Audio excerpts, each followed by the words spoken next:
Kadang-kadang peperangan bukan bagian kita. Peperangan itu bagian Tuhan. Bagian kita tutup mulut. Jangan banyak komentar. Bersyukur. Izinkan Tuhan yang berperang buat kita. Yang kita lakukan adalah bersyukur. Memuji menyembah. Naikkan ibadahmu untuk memulihkan pengharapan.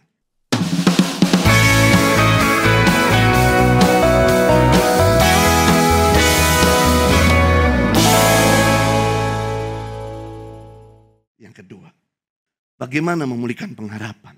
Ujilah Tuhan sebagai ganti roh yang menekan. Mazmur 126 ayat 2. Pada waktu itu mulut kita penuh dengan tertawa dan lidah kita dengan sorak-sorai. Pada waktu itu berkatalah orang di antara bangsa-bangsa, Tuhan telah melakukan perkara besar kepada orang-orang ini. Saat pemazmur Ezra dan nabi-nabi yang dimana mereka dalam keadaan dibuang di Babel, mereka putuskan untuk mereka menyanyikan nyanyian ziarah.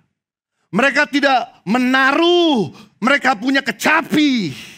Mereka tidak meninggalkan ibadah mereka, tapi mereka lakukan adalah mereka mulai bernyanyi, mereka mulai bersyukur, mereka mengambil keputusan untuk mulai bersorak-sorai, memuji dan menyembah Tuhan. Dan apa yang terjadi? Pemulihan terjadi. Saudara tahu, orang yang kehilangan pengharapan, yang di-attack pertama kali adalah ibadahnya. Sekali lagi, orang yang kehilangan pengharapan, yang diserang pertama kali adalah hubungannya dengan Tuhan. Gimana saya bisa bersyukur? Saya dikhianati sama orang-orang dekat saya. Bagaimana saya mau beribadah? Sekarang ini saya gak punya uang sama sekali. Hutang sana, hutang sini. Bagaimana saya bisa menyembah Tuhan, memuji Tuhan, kalau saat ini saya sedang dalam keadaan ditinggalkan sama orang-orang yang di sekeliling saya. Orang kalau kehilangan pengharapan, yang di-attack pertama kali, yang diserang pertama kali adalah ibadahnya kepada Tuhan. Hubungannya kepada Tuhan. Itu sebabnya kalau Anda sedang di-attack, diserang, masalah yang saudara lakukan adalah jangan kendorkan ibadah Anda sama Tuhan. Jangan kurangi pujian. Jangan malas, tapi tingkatkan sukacita dan sorak-sorai. Saudara tahu, Saul ini mengenal yang namanya kuasa pujian penyembahan. Karena dia telah meninggalkan Tuhan. Kadang-kadang roh jahat suka merasuk Saul. Tapi ketika roh jahat merasuk Saul, Daud tidak ketakutan. Lihat pemimpinnya kerasukan. Ini dilakukan sama Daud adalah dia mulai memetik kecapi. Dia mulai menaikkan pujian. Sehingga akhirnya roh jahat yang ada dalam diri Saul pergi dan meninggalkan. Dan itu merupakan sebuah ketetapan bagi Saul. Kalau aku diserang roh jahat, please, kamu menyembah Tuhan supaya saya dibebaskan. Harusnya ketika Anda sedang dalam keadaan depresi, yang Anda lakukan adalah Anda naikkan syukur, Anda memuji Tuhan. Saya beritahu, orang yang bersyukur akan mengeliminasi semua perkataan negatif. Orang yang memuji Tuhan akan mengeliminasi semua kata sia-sia. Kenapa perkataanmu penuh dengan sia-sia? Kenapa perkataanmu jahat? Kenapa perkataanmu dengan sumpah serapah dan tidak ada ucapan syukur? Karena Anda tidak memuji Tuhan. Memuji Tuhan itu selalu bertolak belakang dengan yang namanya sungut-sungut. Bersyukur itu selalu bertolak belakang dengan kata-kata sia-sia. Ketika bangsa Israel disuruh Tuhan untuk mengelilingi tembok Yeriko.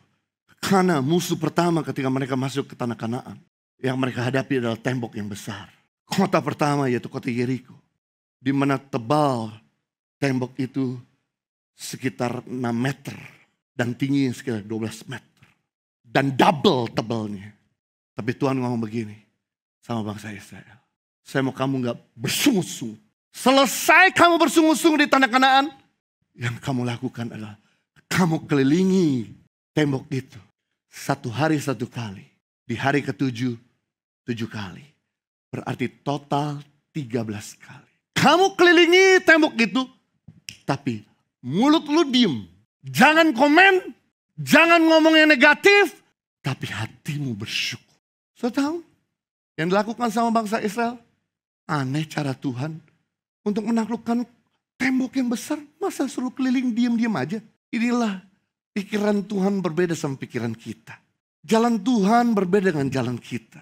Rencana Tuhan berbeda dengan rencana kita. Ikutin aja. Karena Tuhan sedang membentuk hatimu dengan ucapan syukur. Berhenti menggerutu dan bersungut-sungut. Tahu waktu yang dilakukan sama bangsa Israel, waktu kelilingin tembok itu, waktu dia diam, waktu dia kelilingi, itu orang-orang di atas tembok Yeriko itu kencingin bangsa Israel. Lempar batu bangsa Israel. Maki-maki bangsa Israel. Tapi bangsa Israel selalu diam. Jangan bersungut-sungut. Bersyukur dalam hatimu. Kadang-kadang kalau orang nyerang itu jangan ngelawan. Orang ngalah itu belum tentu kalah. Orang mengalah itu mengumpulkan kekuatan untuk lompat lebih tinggi. Hal yang sama. Begitu di hari kedua dia keliling dengan tutup mulut, dikencingin, dilempar batu, dipanah. Sebagian besar mereka terluka. Mereka diobati sampai dibebaskan mereka. Mereka teriak, Tuhan sampai kapan? Kok perang modelnya diam-diam aja dan bersyukur aja. Hari ketiga, hari ke-6, hari ke-7. Begitu 13 kali putaran. Tuhan ngomong sekarang sama saya. Oke, sekarang bagianku untuk melakukan. Selama 13 putaran, kamu sudah lakukan bagianmu, tutup mulut lu, kunci mulut lu, hatimu penuh syukur. Sekarang waktunya kau bersorak-sorai. Waktu mereka mulai bersorak-sorai, itu bayangkan emosi yang terpendam selama 13 kali putaran. Mereka teriak dengan segenap hati. Itu tembok yang tebal 6 meter, tinggi 12 meter. Remuknya itu gak keluar, sudah. Remuknya itu ke dalam. Seperti ada tangan raksasa yang remuk. Krek. Semua yang di dalam runtuh. Kadang-kadang peperangan bukan bagian kita. Peperangan itu bagian Tuhan. Bagian kita tutup mulut. Jangan banyak komentar. Bersyukur. Izinkan Tuhan yang berperang buat kita. Yang kita lakukan adalah bersyukur. Memuji menyembah. Naikkan ibadahmu untuk memulihkan pengharapan.